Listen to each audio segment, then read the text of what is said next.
ഹിന്ദു ഹൃദയ സാമ്രാട്ട് ബാൽ ഠാക്കറെയുടെ ആശയങ്ങൾ മറന്ന ഉദ്ധവിനേറ്റ കനത്ത തിരിച്ചടിയായാണ് ഈ തെരഞ്ഞെടുപ്പ് ഫലത്തെ വിലയിരുത്താനാവുക. ഇന്ത്യ സഖ്യത്തിൽ ശിവസേന 20-ൽ താഴെ സീറ്റിൽ ഒതുങ്ങുമ്പോൾ ഉദ്ധവ് താക്കറെ എന്ന നേതാവ് തന്നെ അപ്രസക്തൻ ആവുകയാണ്. No, madam, you are talking as if you are a foreigner and talking to me and I'm siding with a Muslim, poor Muslim human beings, and Hindus are rascals and very No, I never said that. You are saying that. No, I'm not saying. The attitude of yours, the way you are asking me questions, the same way these Britishers and Americans do. Never once you have actually shown any sympathy for Hindus. But I'm saying that after the bomb blast, arrests were made. I am a Hindu, a mad Hindu.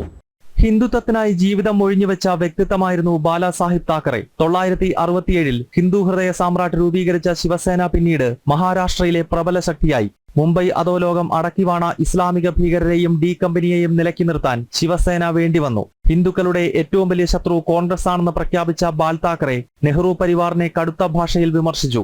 അധികാരത്തിനായി അതേ ബാൽ താക്കറെയുടെ മകൻ പിന്നീട് കോൺഗ്രസുമായി സഖ്യം ചേർന്നു. ബാൽ താക്കറെയുടെ ആശയങ്ങൾ പേർന്ന ലക്ഷക്കണക്കിന് വരുന്ന ശിവസൈനികർക്ക് സഹിക്കാനോ പൊറുക്കാനോ കഴിയുന്നതായിരുന്നില്ല ഈ നീക്കം. ഏക്നാഥ് ഷിൻഡെയുടെ നേതൃത്വത്തിൽ ഒരു വിഭാഗം ഉദ്ധവിനോട് തെറ്റിപ്പിരിഞ്ഞ് ശിവസേന രണ്ടായി. കോടതിയും തെരഞ്ഞെടുപ്പ് കമ്മീഷനും ശിവസേന എന്ന പേരും അമ്പും വില്ലും ചിഹ്നവും കാവിക്കൊടിയും ഏക്നാഥ് ഷിൻഡെയ്ക്ക് നൽകി. അപ്പോഴും യഥാർത്ഥ ശിവസേനയായി മഹാരാഷ്ട്രയിലെ ജനങ്ങൾ ആരെ തെരഞ്ഞെടുക്കുമെന്ന ചോദ്യത്തിനുള്ള ഉത്തരമാണ് ഇന്നത്തെ ജനവിധി.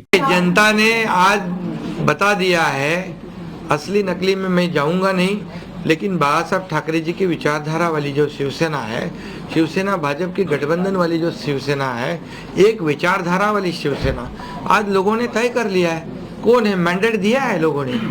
आज अभी तो मुझे लगता है वो तो अभी उनको तो हम कैसे रोकेंगे, वो तो और कुछ ना कुछ बोलते रहेंगे, लेकिन जनता की अदालत में जाने के बाद उनको भी दिखाया है और हमें भी दिखाया है. ഉദ്ധവിനൊപ്പം ശേഷിക്കുന്ന എംപിമാരും MLA-മാരും കൂടി ഏക്നാഥ് ഷിൻഡെയുടെ ശിവസേനയിൽ ചേരുമെന്നാണ് സൂചന. ഒന്നുകിൽ തന്റെ പാർട്ടിയെ ഷിൻഡെയുടെ ശിവസേനയിൽ ലയിപ്പിക്കുക, അല്ലെങ്കിൽ രാഷ്ട്രീയ വനവാസം. രണ്ട് മാർഗമാണ് ഉദ്ധവിന് മുന്നിലുള്ളത്.